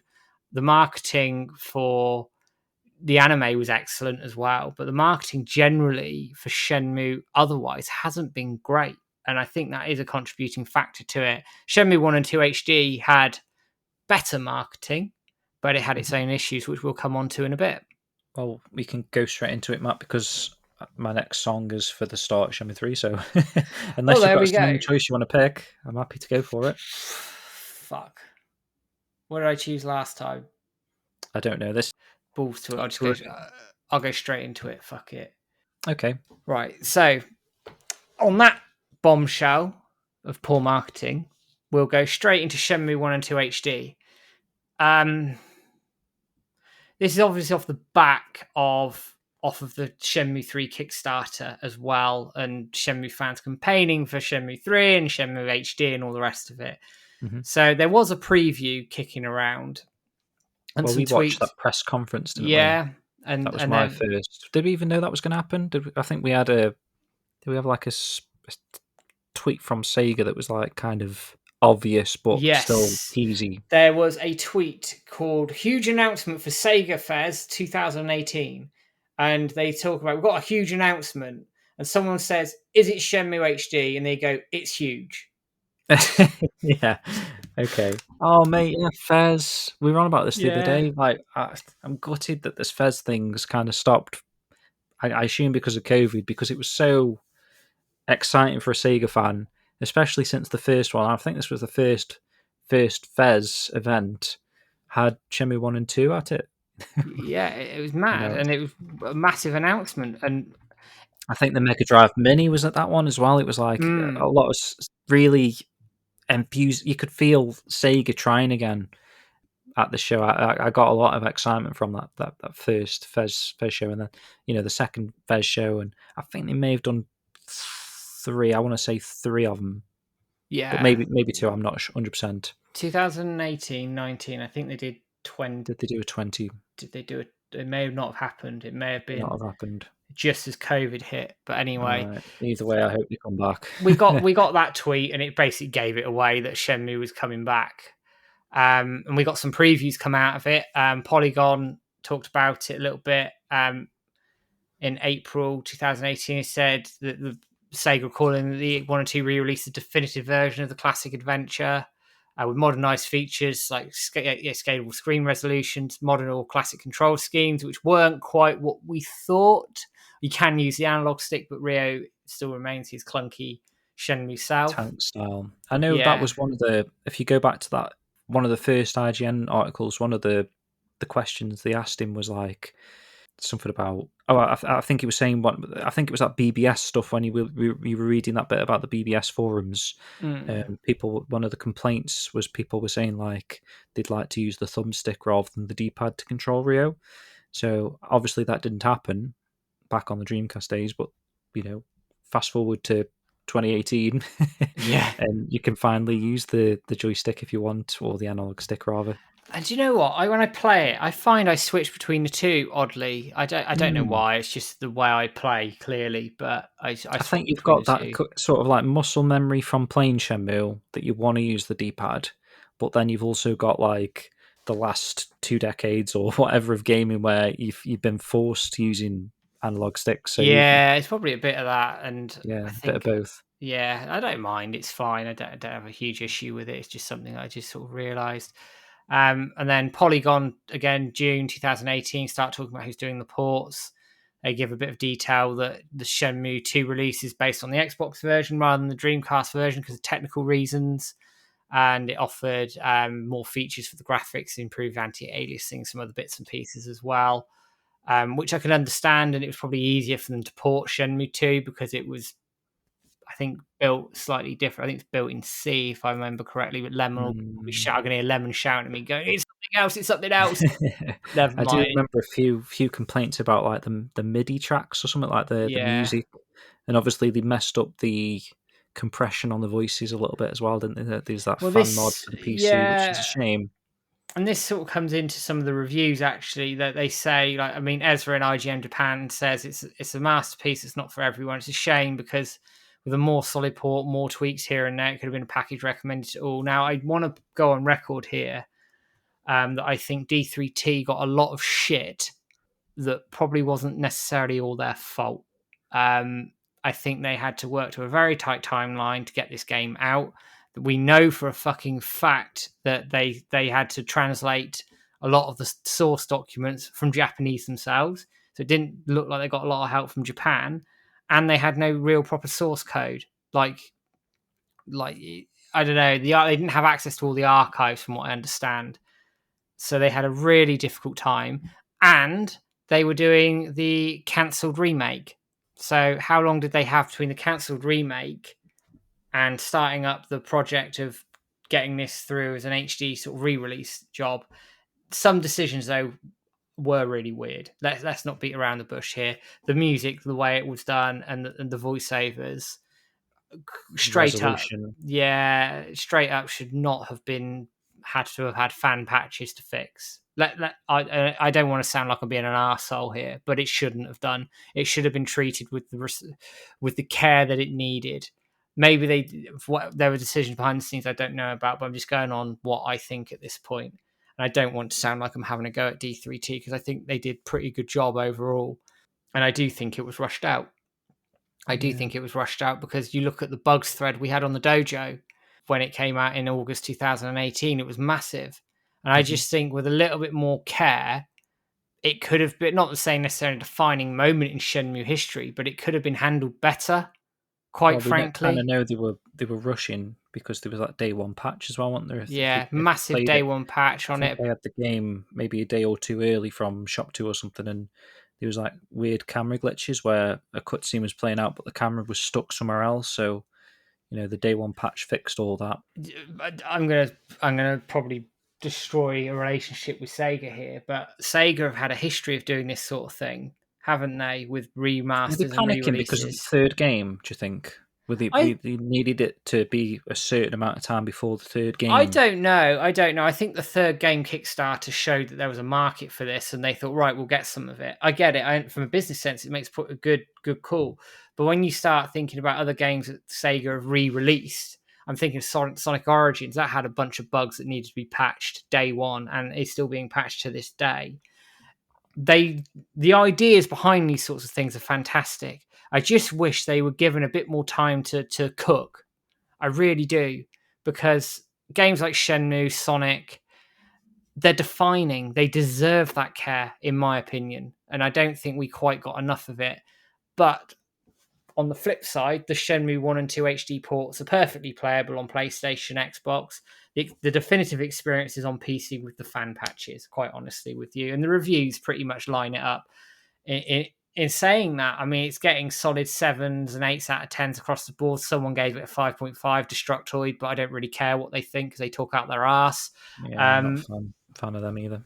so otherwise, it's given the criticisms it's always had, but they all say the story is really, really good. If you can go back for 1999, you can see where it's all come from. And I know there is probably arguably better graphically, games these days, but I still think it Yeah, holds up well graphically. When you, especially like you say with the fan patches, the HD texture mods and stuff on PC, it looks gorgeous. I think, and maybe that's me with my Shenmue Roost tinted goggle things or whatever, but I still think it looks amazing graphically, considering it's what we are now. Like, it's a 23-year-old game, basically. It just that's crazy. These people that are like, well, 23, in the world out there, that have passed all the university exams and learnt to drive, and it could be in like a proper job. They could be working on video games. Do you know what I mean? And Shenmue's graphically still holds up. Frankie, people like that are like only yeah, yeah. 23 or Toddlers compared to us. toddlers. Toddlers compared to us. But I think Shenmue, right? I know in wider gaming it gets ragged on a little bit. The reviews out there from previous stand up the test of time. Even the HD re-releases, despite the problems it had, reviewed quite well overall. In gaming, Shenmue is held in like the actual industry by people who work in the industry, develop games, is held in a massively high regard. CD Projekt Red, I know people had issues with Cyberpunk when it came out, get it, understand it, but they revere Yu Suzuki and they credit him for being able to do the Witcher games the way they did them. And the Witcher games are massive. And they're a massive company, CD Projekt Red, and they are saying Shenmue inspired this game. That's as much of a compliment as you can get. And if you ever wanted a game that was a trailblazer, had to walk so others can run, Shenmue is it at the end of the day. And I don't think it gets the respect it deserves, because I think people have had it memed out so much. No, I agree, Matt. And it's probably not just CG Project Red with those sort of No, opinions of as course well. it's not. I'm sure there's a lot of, well, the open world genre as a whole really is stemmed from Shenmue originally, to a certain degree, and they took inspiration from the stuff that Yu Suzuki was doing.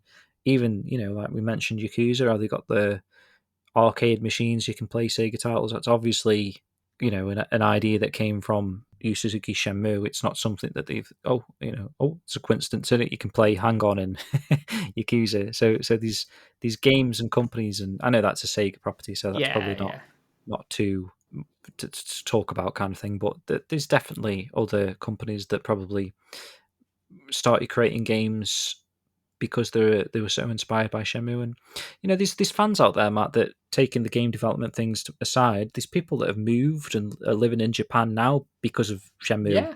They learned to speak Japanese fluently. Ezra, I believe, Yeah, one of Shenmue those inspired people. his life. Yeah, these people like that because of this game, their lives completely changed. And me and you, to a certain extent as well, Matt. I mean, we doing this podcast right now, our lives have changed. We're sitting here 35 years old talking about a game from 23 years ago, and just discussing stuff on a podcast. It does crazy things, doesn't it? Shenmue does crazy things. But yeah, like back when it came out, the hype was so much around this game. It was very, very real, the hype. Some would say it didn't live up to the hype. I would argue it did in every way, shape, or form, and was a victim of circumstance as well, and a game that had to exist. So we have the games that we do today. And unfortunately, sometimes in life, trailblazers are the ones that get left behind. But it doesn't mean they weren't good. And Shenmue, well, still is good, but bloody hell, back then it was another world good. Another level, yeah. So before we get into Shenmue 3 now, I have another quick music break. So I've tried to pick like unusual tracks, if you hadn't noticed, throughout here. So this is a piece of unused music from Shenmue 3. It was found in the files, and it's called RC Forklift Race / RC Boat. So it was like used two different mini games that, I don't know, didn't get included, or perhaps they were in Bish or something. But yeah, enjoy.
welcome back. So that was an unused piece of music from Shenmue 3 for the RC Fork race and the RC boat.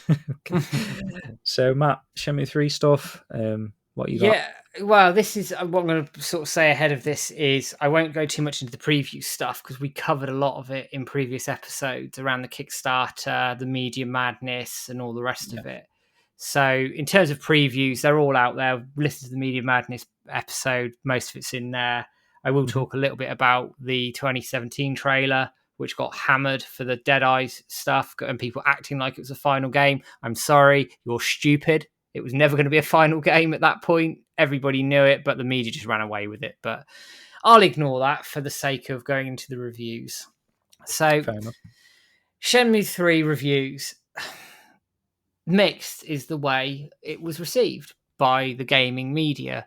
Some people absolutely adored it, other people absolutely hated it, I is the suppose you honest could say that for answer. the fans as well. Yeah, you could. I mean, I'm not going to get drawn into too much around the ins and outs of Shenmue 3 and the criticisms are not around it because we've done it to death. There's no Yeah. point. But I'll go through some of the reviews that are out there. I mean, IGN Japan gave it a 90 out of 100. Hmm. Um, Which is like where I'm at kind of level. yeah, where he said, while the story's climax left us disappointed, Shenmue 3 is a precious game nonetheless. Feeling the lingering presence of your deceased father in a country far from home, sharing a roof with someone you love, and overcoming the teachings of a stubborn kung fu master are only a few examples of how this game portrays deep human relationships. It has a very addictive gameplay loop that makes great use of the attention to detail the series is known for. Was that Ezra, by the way? That was Ezra, who Yeah. was a big Shenmue fan. Jules Shockers said it is filled with antique design choices, but a whole lot of charm, and ultimately is a promise fulfilled. Fans got a legitimate Shenmue title in every way possible, warts and all. Nobody else is making 2019 games in the hilariously named full reactive entertainment genre, but Yu Suzuki is. That's a beautiful testament to the stubbornness that made this unlikely revival possible. So they're embracing it a little bit here. I think that's a good point, actually. It's not really that typical open world style, is it? It is like the Yu Suzuki's coined free genre. It is a Shenmue game at the end of the day. It's whilst you can compare certain aspects in Shenmue 3 that were like you can find in other open world games, but then again, Shenmue kind of made those open world things happen. So Yeah, and to a this is certain degree. yeah, and it just I don't know, Shenmue 3, you look at like you can still talk to every character and their tone changes on where you are in the story and things like that. It's not quite as in depth as the first two games, but you go around some of the bigger open world games like an Assassin's Creed, for example. And I quite enjoy the Assassin's Creed series Mhm. generally. And I don't know, the characters, the NPCs feel dead. Yeah. They It's recite the just the same main shit. characters and the storyline, and even the side quests. Like you just feel like you're just doing it for the sake of doing it, rather than Yeah, whereas I think Shenmue 3, even some of the side characters in there, they're iconic in some of the things they say, the things they do, the way they interact with Rio. yeah, like every character is produced because they are a character. It's not like a Yeah, copy and paste. no, Oh, it's got like an afro. This guy's got like dreadlocks. This guy's got. It's not. They're not trying to just slap together as though it's a character creation system and people are doing random characters as like side characters. These are, and you probably go back to Yu Suzuki's concept diagrams, drawings. He's probably got all these characters mapped out in these little his files and books and whatnot that he's got in his archives. I bet you'll find, like say that old man that yeah, sits you will. outside the little restaurant or home where the wife's cooking sausages or whatever she's doing. You'll probably find him in there as a bit of a concept artwork. So I think that's again testament that is a Shenmue trait through and through, that each individual character has probably got a back history, a name, a date of birth, a bloody blood type somewhere, whereas other games these days are more copy and paste, aren't they? They are, and I mean, gaming and the open world genre, I've talked about this a lot. I think the open world genre doesn't need to get any bigger. I think they need to expand the world inward and go back to some of that Shenmue-esque stuff of really giving us a world that you can feel lived in, that you can absorb yourself in, that you can forget everything in. And that's, I think, why Shenmue appealed to so many of us, because it was a world that did absorb you. And even Shenmue 3, I mean, you're talking about it here. I mean, where was it? WCCF Tech, I don't know what that stands for, says, is Shenmue 3 dated? Yes, absolutely.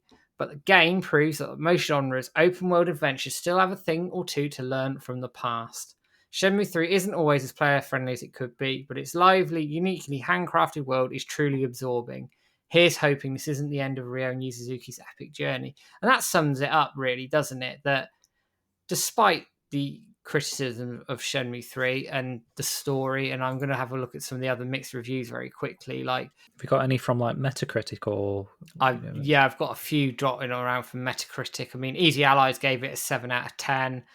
They said it's faithfully continues his journey, welcoming locations, absorbing plot, held up by presentation issues, and the combat system just hasn't come together. Shenmue 3 is a nostalgic return to a different time and a priceless reward for anybody invested in Landy's demise. Okay, I know like Huber he's spoken in the past, like he was disappointed with the combat.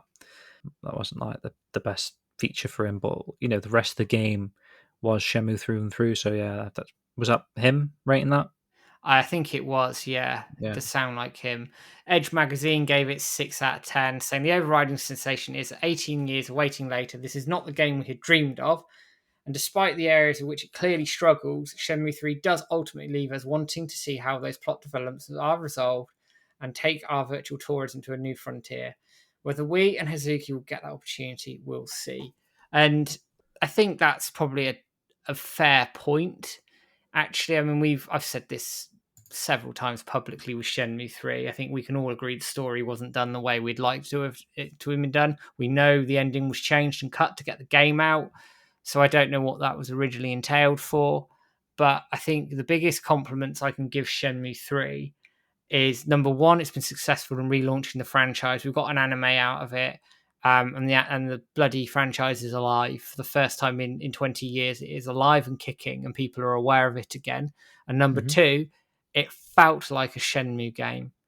Despite its criticisms, if you play 1, 2, and 3 back to back, I can assure you it's like your hand fitting a glove. It really is. It fits perfectly.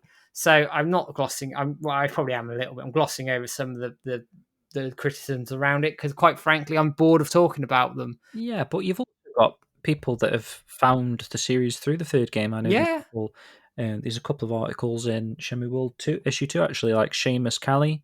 Yeah, he played the third game first and, you know, fell in love with the series. I think the article was by a guy called Dan Crofer, who, you know, they're discovering the series in 2020s, which, you know, is pretty insane, really, that you've got two now big Shenmue fans that have only just joined the community, and that all stems really from curiosity surrounding, I assume, like Shenmue 3's Kickstarter was big. Yeah, You know, yeah. it's part of that holy trinity of announcements and, you know, just word of mouth buzz and reactions, seeing people react to Shenmue, and you know that again, that must have piqued curiosity, and I'm glad that people have given it a chance at the time of day. Yeah, Because, absolutely. you know, at the moment we're full of games being released left, right, and centre. So to specifically pick a game like Shenmue might be quite a difficult decision, depending. I know we've all got like a backlog of games to play, and I'm just appreciative of people that will give Shenmue a chance. You know, especially in these days.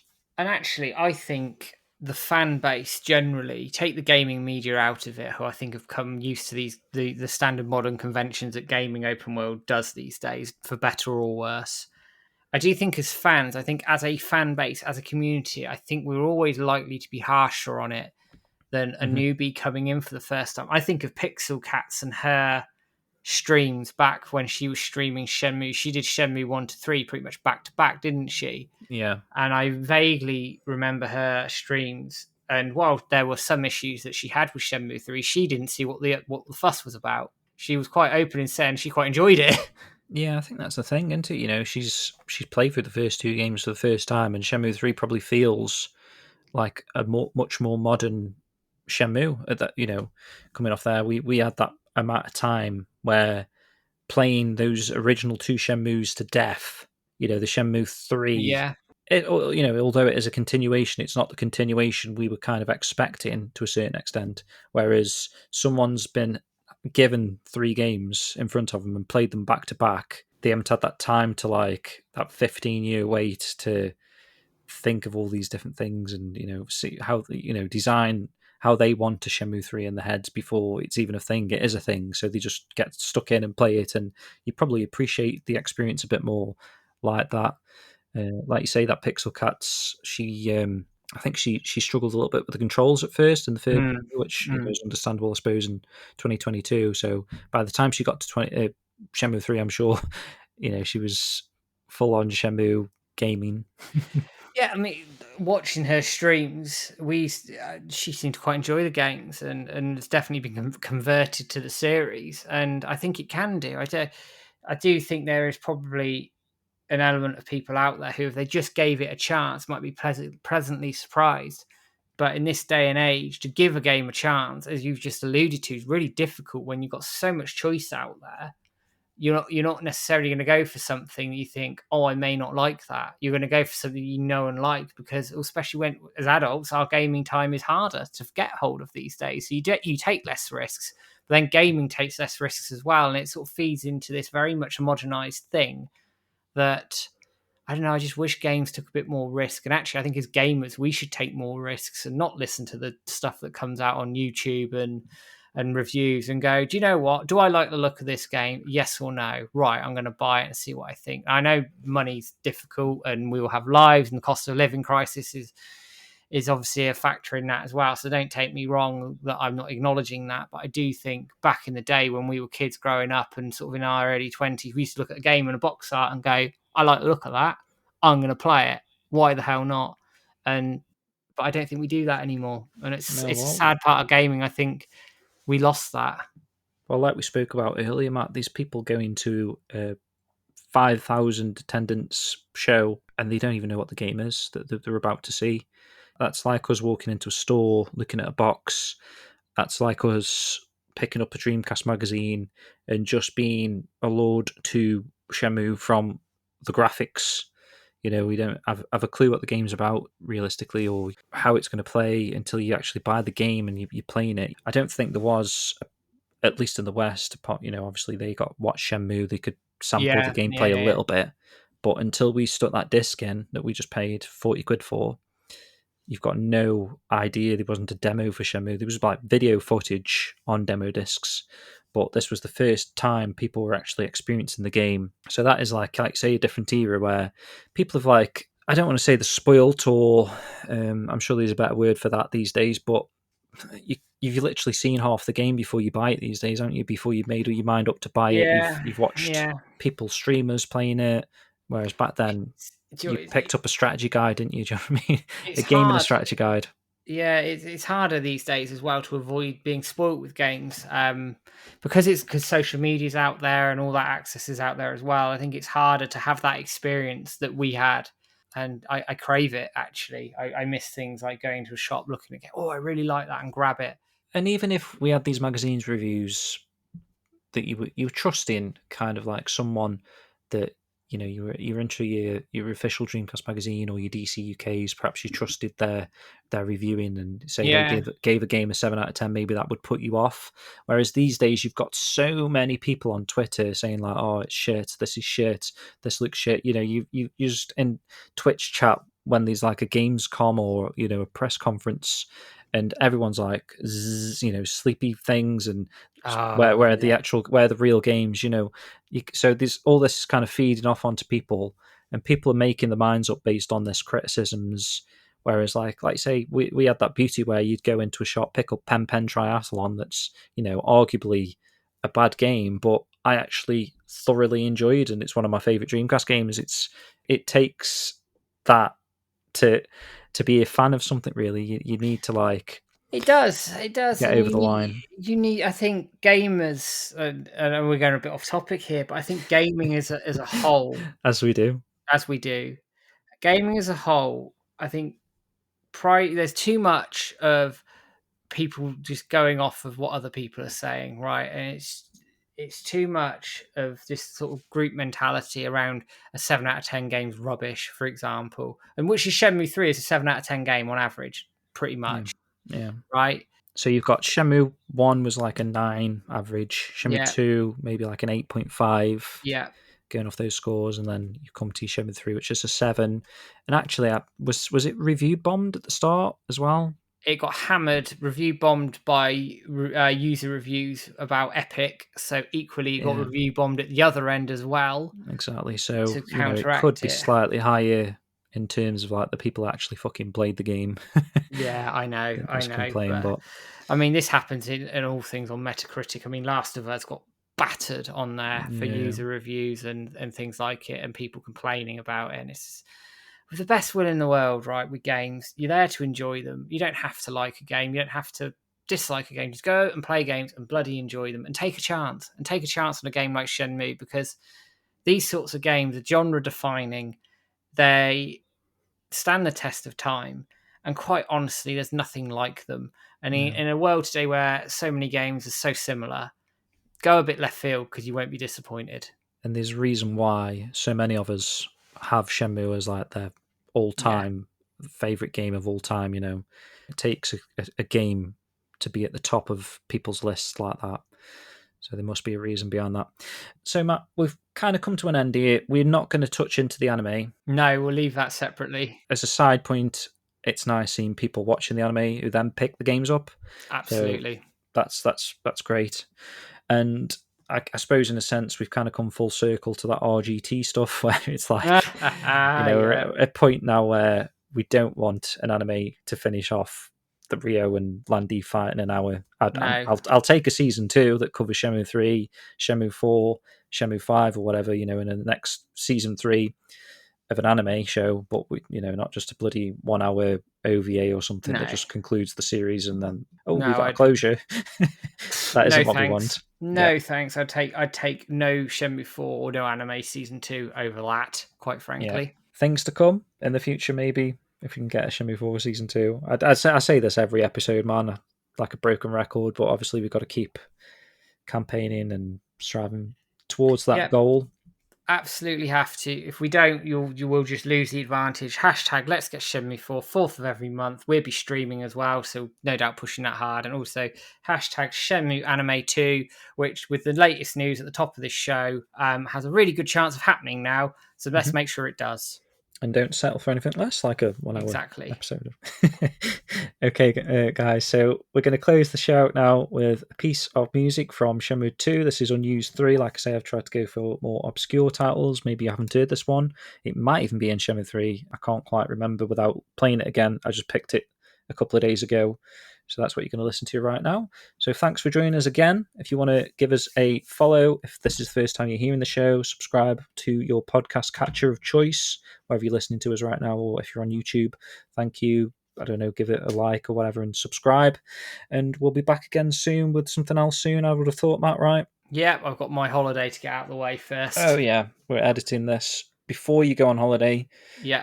And you'll probably be halfway up a roller coaster ride or something at Disney when this is released. I will be, Hope you have a good time there, man. Well, you know what they'll do? They'll release Shenmue 4, won't they, while I'm out there? Yeah, you're going to have to live stream. Live stream while you're screaming. On a roller coaster. Yeah, good stuff, man. Awesome, guys. Take it easy and we'll see you on the next one. See you later, guys.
Oh, look at the time.